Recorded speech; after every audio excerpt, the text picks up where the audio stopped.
intéressons à l'analyse mathématique des équations en dérivées partielles de type elliptique, qui correspondent à des modèles physiques stationnaires, c'est-à-dire indépendants du temps. Alors, nous allons montrer que ces problèmes en limite sont bien posés pour des EDP EDP, pour des EDP elliptiques, c'est-à-dire elles admettent des solutions uniques dépendant continuellement du temps. L'approche que nous allons suivre, il s'appelle l'approche variationnelle. Nous considérons ce problème-là, soit oméga un ouvert inclus dans Rn, ou oméga bar sa fermeture. Nous constaterons que oméga est un ouvert régulier. Alors, moins delta i moins Laplacien de i est égal à f, où f est une fonction continue sur oméga bar, u est une fonction nulle sur le bord de oméga. Nous considérons cet espace-là, x est égal. Les fonctions v appartiennent à C1 de oméga. Nous rappelons que C1 de oméga, est l'espace des fonctions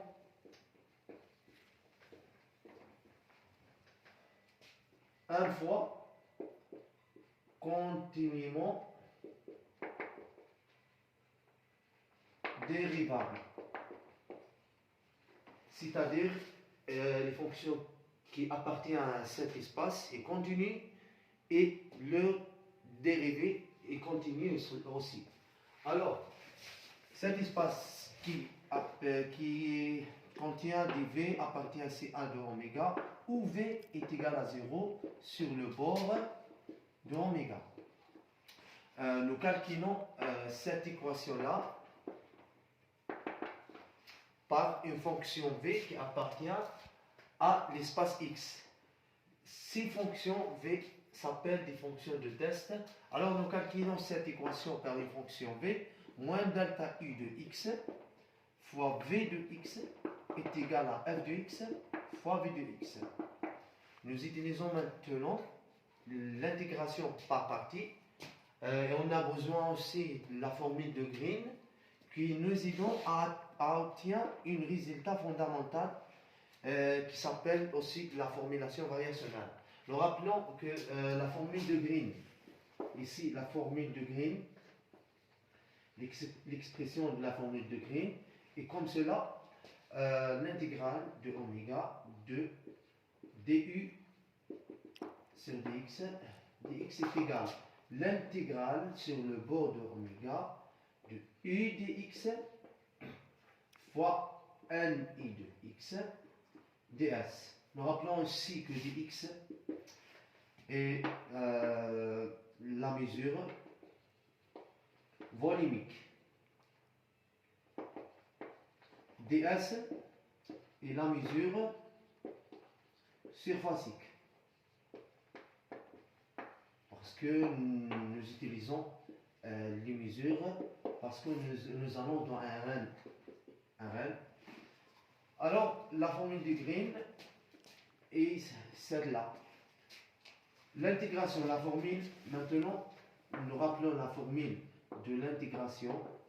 L'intégration par partie. Alors, l'intégrale sur oméga de u dx fois v de x dx est égal moins, ou bien on a ici u de x fois d u de x sur dx est égal moins l'intégrale de v de x, c'est l'intégrale par partie, v de x fois du dx plus l'intégrale sur le bord de oméga ici, le bord de oméga, de u de x fois v de x, ni de x ds. Ici la mesure surfacique, et pas la mesure volumique. Alors, la formule de Green et la formule par partie nous aident à obtenir un résultat fondamental. On intègre cette équation par partie, u de x sur oméga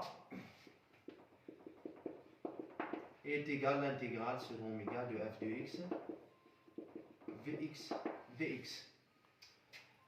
La formule de Green et l'intégration par partie nous aidons à obtenir un résultat moins l'intégrale de le gradient de u de x fois le gradient de v de x dx plus l'intégrale sur 2 oméga ici de quoi de du u de x sur dn n, 1 ici et la mesure ou bien n si la i, la im composante de la normale extérieure unité de oméga. Alors les NI sont des composantes de la normale extérieure unité de oméga. En général, N c'est la normale extérieure de oméga.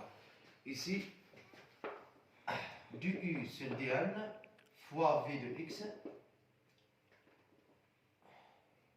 ds.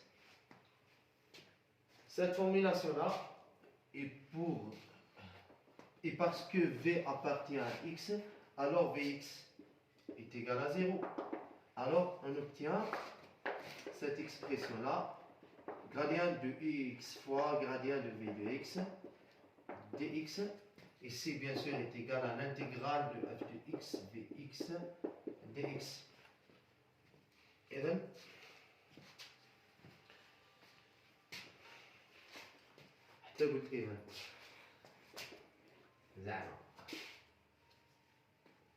ici on a cette expression-là. Cette expression ici est nulle parce que V appartient à X et X c'est l'espace de V qui appartient à CA est égal à 0 sur le bord. Alors V de X est égal à 0 sur le bord.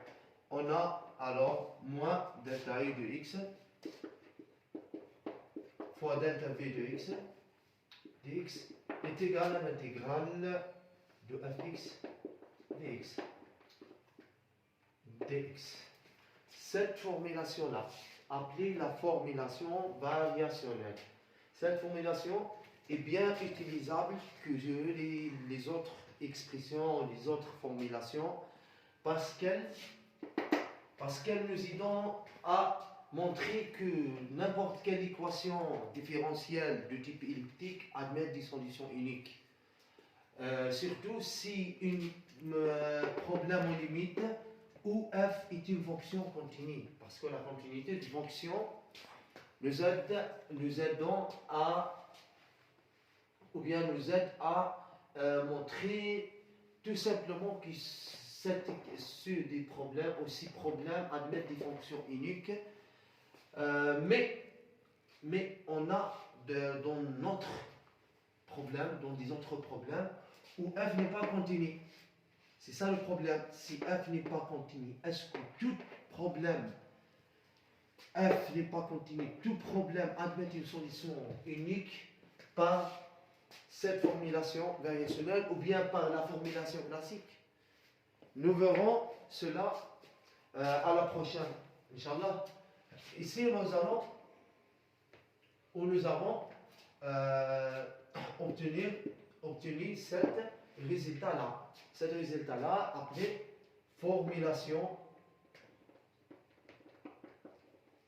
variationnelle.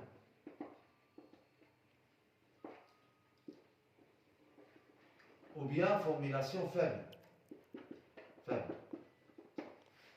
On a le théorème ici, théorème fondamental, théorème.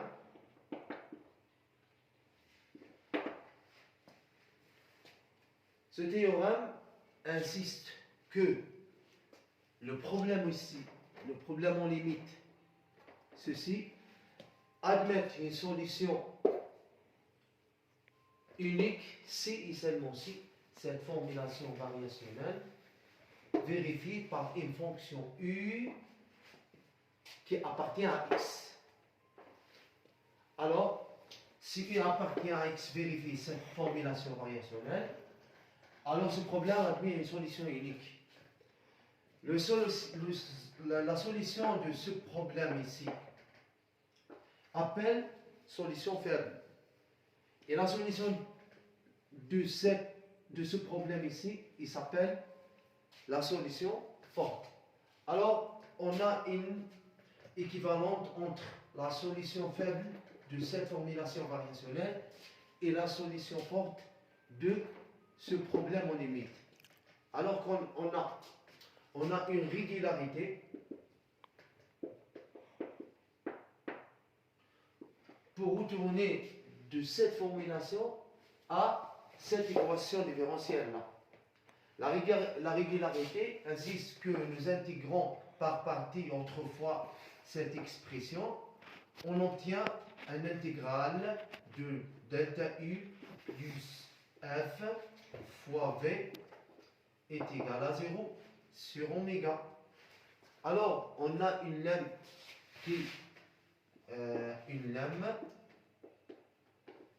dites que si une fonction g continue,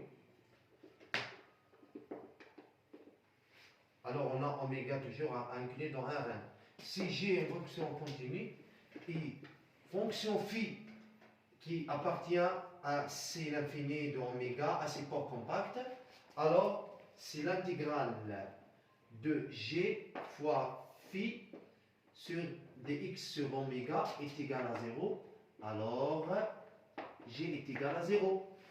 Alors, cette expression-là, quand nous allons utiliser cette lemme-là, ici, on obtient que delta U plus F est égal à 0. Alors, et puisque U appartient à X, parce que nous disons que U appartient à X vérifie cette formulation variationnelle, alors ce problème a une solution unique. Alors, ici, U appartient à X, alors U est égal à 0 sur le bord de oméga. À la prochaine, Inch'Allah, nous verrons la théorème de l'axe Milgram qui concentre sur l'existence et l'unicité du problème en limite là, où f est une fonction n'est pas continue, en général est une fonction misérable.